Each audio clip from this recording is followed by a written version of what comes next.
For 500 years, these people have all been claiming sola scriptura, okay? And none of them recognize each other as true visible churches, and none of them have formal intercommunion with each other. Not one.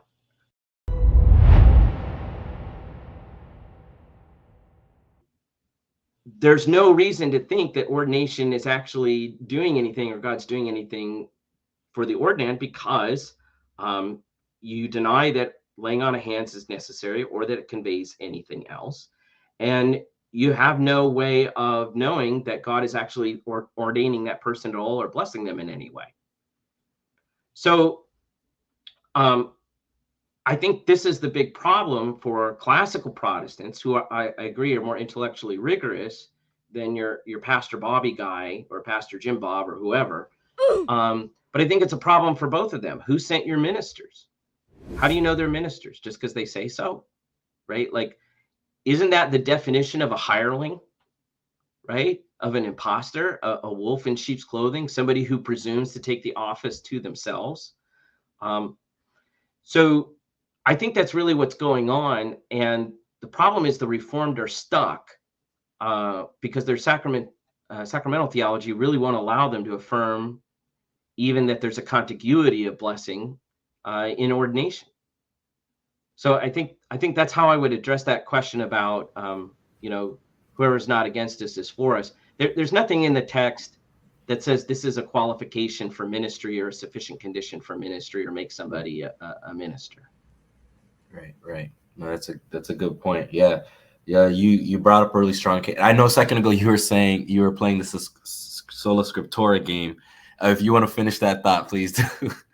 Well, I mean, if we're going to limit ourselves to Scripture, fine. Where in Scripture does it express how ministers are made? Right? Do they just pop up out of nowhere? Does it say that you feel called by God, therefore you're a minister? I don't see that anywhere in the New Testament. I don't see it in the Old Testament.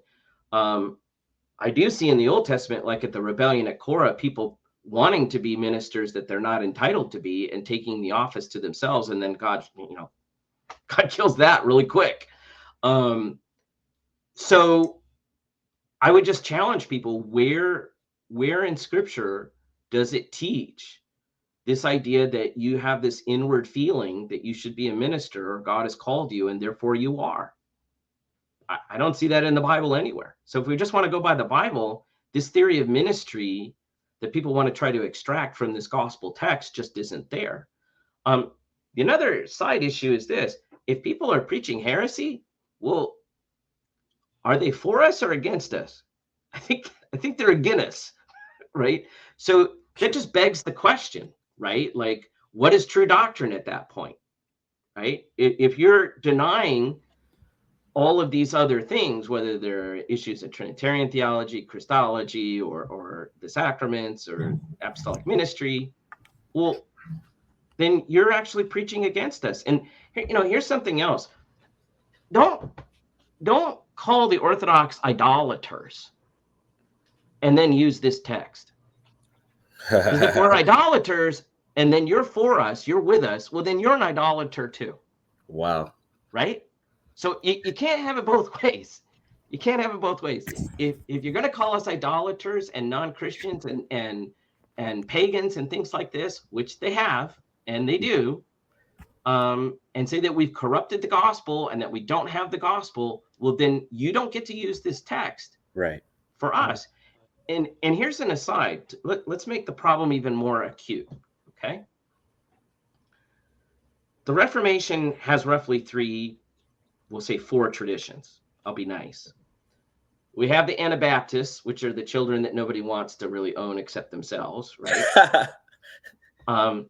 Then we have the Presbyterian and Reformed, and we have the Lutherans. And then we have the Baptists, which are really Anabaptists that cleaned up their act a little bit, started being, a little less kooky. Right. If you read the early history of the Baptists, I mean, they're just all over the place. It's like reading the early history of TBN or something. We got anti-Trinitarianism and all kinds of stuff floating around. Now, on Reformation principles, not Orthodox principles, Reformation principles. The three marks of the church are rightly interpreting the word, rightly administering the sacraments, and right administration of church government. That's what makes a visible church on Reformation principles. Okay. Now, the Lutherans do not formally recognize the Presbyterians or the Baptists as true visible churches. Well, why? They don't rightly divide the word because they reject either infant baptism or baptismal regeneration or Christ's real presence in the Eucharist, according to Lutherans. Okay. And they don't rightly administer the sacraments. Right? So they fail on those, and they don't have a proper church government. Now, so the Lutherans do not accept the Presbyterians or Reformed as true visible churches. The Presbyterians do not accept the Baptists as true visible churches because they don't rightly interpret the word, right? Rightly administer the sacraments, or rightly have church government. None of these three traditions have ever formally recognized each other as true visible churches and established formal intercommunion. Now, it's true that if you're an individual member and you're a Lutheran, you can go to a Reformed church and they will probably give you communion if you're a member in good standing. But exceptional cases are not the rule, right? Right. So in this way, the problem is more acute. For 500 years, these people have all been claiming sola scriptura, okay? And none of them recognize each other as true visible churches, and none of them have formal intercommunion with each other. Not one. So this whole idea of denominations that we talked about earlier, when you really look at Reformation teaching, it just doesn't work. Because to be a denomination, you have to be a true visible church. Well, the Lutherans don't think the Presbyterians or Baptists are true visible churches. And the Presbyterians and the Lutherans don't think the Baptists are true visible churches. And the Baptists don't think the Reformed and Lutherans are true visible churches. So the problem is much, much worse for them on their own principles. That's not on Orthodox principles. That's their own theological principles. They fail. Sheesh. Man. So I think in that way, the nothing like being consistent. Wow. Well, and this was a problem for me. I was Reformed. And I had to face the issue. Like, I was involved in the organization used to be called Christians United for Reformation. It's now called the Association of Confessing Evangelicals. This was Mike Horton's group, Kim Rottenberger, all these guys. And I learned a lot from them. But as a joint Lutheran Reformed venture, and I'm like, wait, the Lutherans don't have formal intercommunion with us, right? They don't recognize we failed their test for a true visible church, right? I mean, I used to argue with James White about this because he's always kind of hurt emotionally that the Presbyterians don't want to call the Baptists Reformed because they don't have the same covenant theology. Like, if you really want to upset a Reformed Baptist, tell them that they're not really Reformed and just watch what happens. I mean, it's like the 4th of July. But they don't want to talk about that.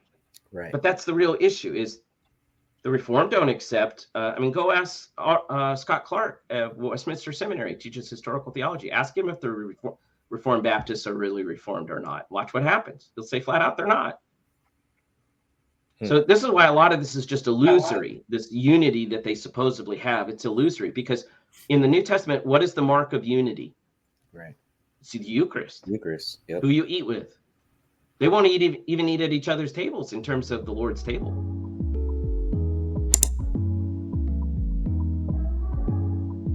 Well, you have the LCMS and another Lutheran group, like within the same, like they hold to the same confessional documents, but yet like they won't even have commune with each other, and that's just wild to me.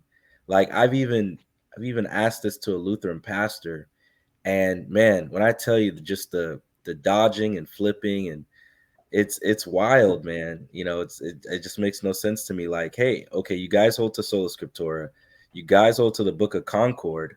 Why won't you commune together? Right. And I'm not saying that there may not be substantial theological issues between, say, the Wisconsin Synod Lutherans and the Missouri Synod Lutherans or something like this. But, you hold to the same confession, like what needs to be, how much more specific do you need to be? Like how narrow do you think the faith is? So in any case, I just don't think that whosoever is not, against this is for us. It doesn't do any work.